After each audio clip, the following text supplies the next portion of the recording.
Hey guys, what's going on? I hope you guys are having a blessed week. I know that the sun's been shining, the weather's warming up. It's a lot nicer outside versus the cold and rain that we've had in the past.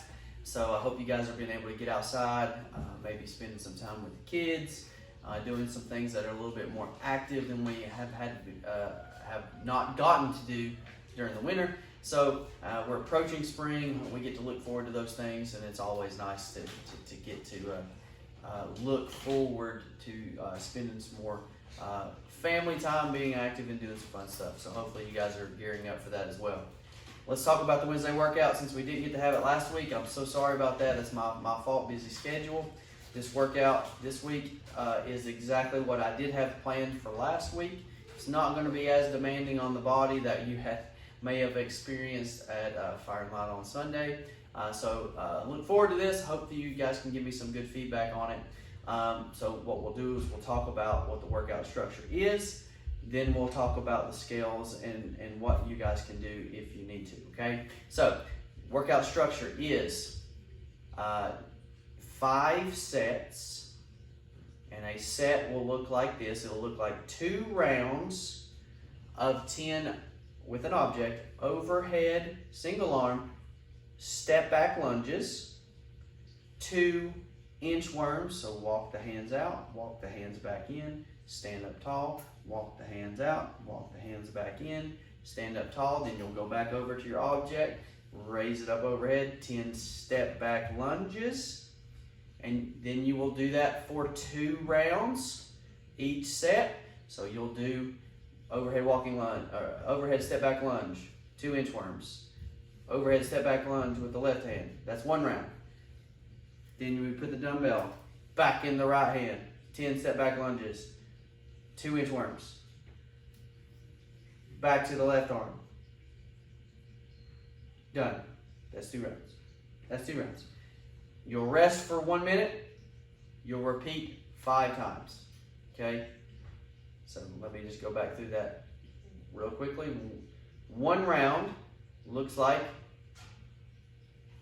overhead step back lunge, 10 reps, 2 inchworms.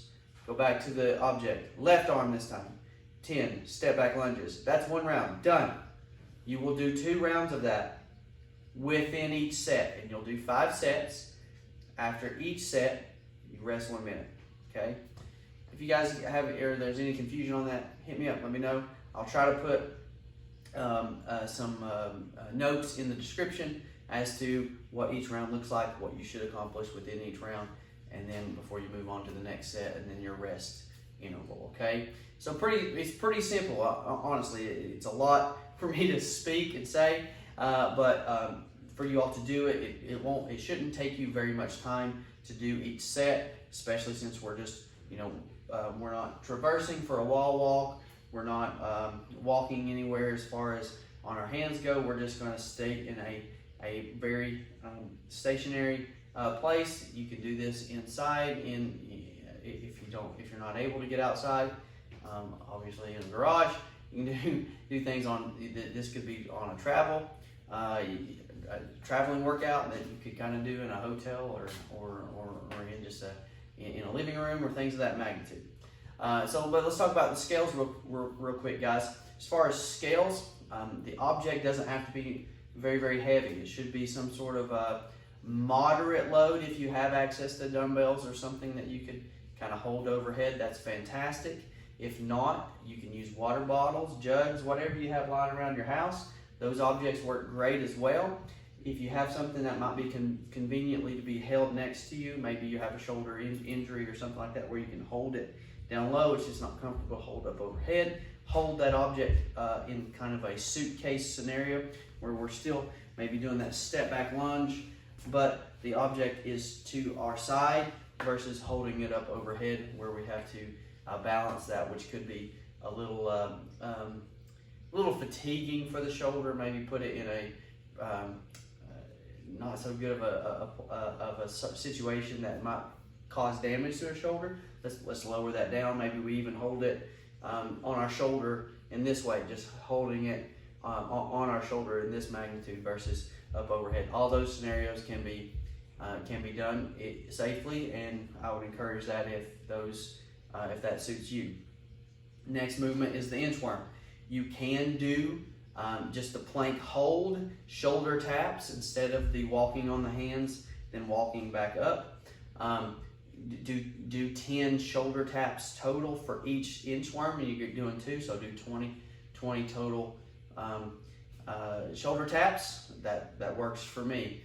If shoulder tapping is not something that you feel comfortable with, hold the plank for maybe 20 to 30 seconds. Hold that plank. If we need to come out of it, put our knees back on the ground, and then go back into our push-up plank, that works for me as well. But still cycle through that if you can and you feel comfortable in doing so. If 5 sets gets to be too demanding, lower that sucker down to 4 or 3, okay?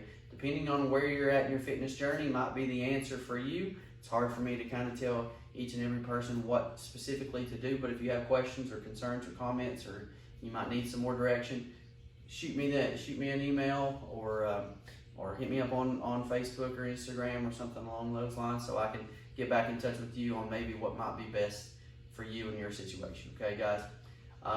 If I don't see you, have a great rest of your week. Hope to get to see you on Sunday. Fire and Light will be there 3 to 4, 4 to 5. Have a blessed week, guys. See you.